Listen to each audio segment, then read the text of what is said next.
अब्बू आसिम सर की party Samajwadi party की तरफ से मोहतरमा ज़ेबा मैडम का कि यहाँ पर आए और चंद बातें हमें कहे, पर एक साथ ही साथ बात भी ये भी कहूँगी कि मैम कुछ वक्त का तकाजा है, थोड़े से वक्त में अगर हम ज़्यादा कुछ सुन पाए आपसे तो बहुत अच्छा होगा।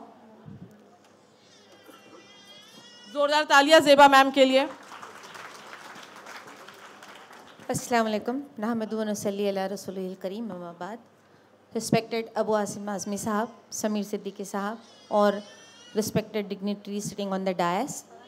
देखिए टाइम बहुत कम है और मैं बहुत कम अल्फाज में कहूँगी। समीर सिद्दीकी साहब के बाद कहने के बाद किसी और के कहने की ज़रूरत ही नहीं है, लेकिन मैं आज आपको एक ऐसी लड़की से मिलाऊंगी। देखिए मैं बताना चाहूँगी कि मैं बचपन से एक उर्दू मीडियम स्कूल में पढ़ी थी, अंजुमन इस्लाम कुरला। वहाँ से पढ़ने के बाद मेरे फादर एमएलए थे, उन्होंने मुझे ले जाके साबु सिद्दीक में एडमिशन कराया। मुझे डॉक्टरी करना था, मुझे ले जाके साबु सिद्दीक इंजीनियरिंग में एडमिशन करा दिया। अम्मी चिल्लाती रह गई कि अरे ये हम यूपी वाले हैं, हमारे इधर लड़कियों को ऐसा इंजीनियर नहीं बनाते, कौन इससे शादी करेगा बाद में, आपने क्या किया है। उन्होंने कहा नहीं, मैं चाहता हूँ, उसके अंदर मैंने कुछ देखा है, मैं चाहता हूँ कि वो इंजीनियर बने। और ये मेरे अब्बा की ख्वाहिश थी कि मैं इंजीनियरिंग करूँ, तो मैंने किया और अल्लाह ने मेरा साथ दिया। मैंने इंजीनियरिंग ख़त्म की। ख़त्म करने के बाद मेरे फादर आखिरी साल में जब मैं इंजीनियरिंग में थी उनको कैंसर हो गया, उनका इंतकाल हो गया, लेकिन उनकी हर बात आज तक मेरे जहन में है। मैं इंजीनियरिंग के बाद यूएस गई। यूएस जाने के बाद वो Y2K का टाइम था समीर साहब। Y2K में इतनी अच्छी अच्छी सैलरी हुआ करती थी, उस वक्त मेरी सैलरी 2 लाख थी मैं जब यूएस में गई।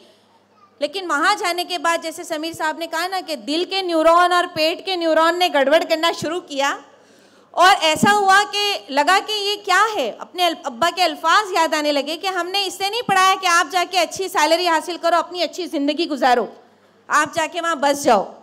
मैं वापस आ गई। उनकी ख्वाहिश थी कि मैं साबु सिद्दीक ज्वाइन करूँ। मैं तेरना इंजीनियरिंग कॉलेज में थी, उसके बाद मैंने वहाँ से छोड़कर साबु सिद्दीक ज्वाइन किया। उनकी ख्वाहिश थी कि मैं लोगों की मदद करूं, उनको सपोर्ट करूं, आगे लोगों को लेके जाऊं, मैंने वो किया। लेकिन सर फिर पेट के न्यूरॉन गड़बड़ करने लगे। 28 साल, आप मानेंगे नहीं, यहाँ पर भी जो सैलरी है, आप कोई गेस कर सकता है सैलरी जो है, अभी हम गवर्नमेंट एम्प्लॉय हैं, सैलरी 3.5 लाख सैलरी है। लेकिन उसके बाद जब अबू आसिम आज़मी साहब के साथ जो हुआ वो देखने के बाद ये लगा कि ये जो हम ले रहे हैं इसका क्या मतलब है। तो सर मेरे दिल के न्यूरॉन ने हलचल की, हिम्मत पैदा की कि नहीं, अब मुझे अबू आसिम आज़मी साहब का साथ देना है, उनके हाथों को मजबूत करना है, क्योंकि वो जो हिसाब में लड़ रहे हैं उनके साथ हमको चलना है। तो अगर हम हिम्मत करके आगे नहीं आएंगे, हमने बहुत खिदमत की एजुकेशन में, अल्हम्दुलिल्लाह बहुत लोग आगे आ गए, एजुकेशन में हमारी कौम आगे बढ़ रही है, लेकिन अब हमें हिम्मत करके सियासत में आने की ज़रूरत है।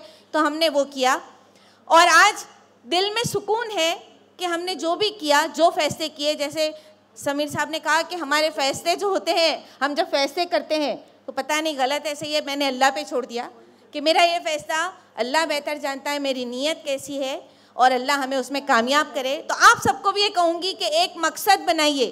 आज जो ये जो लेक्चर हुआ है समीर साहब का लेक्चर, उसको लिख लीजिए, घर जाइए उसको पूरा नोट करिए, पूरी ज़िंदगी आपको ये याद रखना है। इसमें उन्होंने पूरी ज़िंदगी आपको बता दी। तो ये चीज़ आज जो आपको मिला है, हमको बहुत बहुत शुक्रिया अदा करना चाहिए अबू आसिम आज़मी साहब का, जो इतने बड़े इंसान को आपके सामने लाके बिठा दिया, जिन्होंने ये चीज़ें आपको बताई।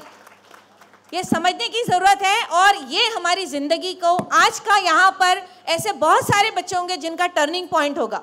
आज ये जो आप स्पीच सुन के जा रहे हैं, कहीं ना कहीं आपके दिमाग में हलचल मचाएगी, वो न्यूरॉन आपके हरकत करेंगे, दिमाग के, दिल के और पेट के। और मैं यही चाहती हूँ और मैं अल्लाह से यही दुआ करूँगी। शुक्रिया।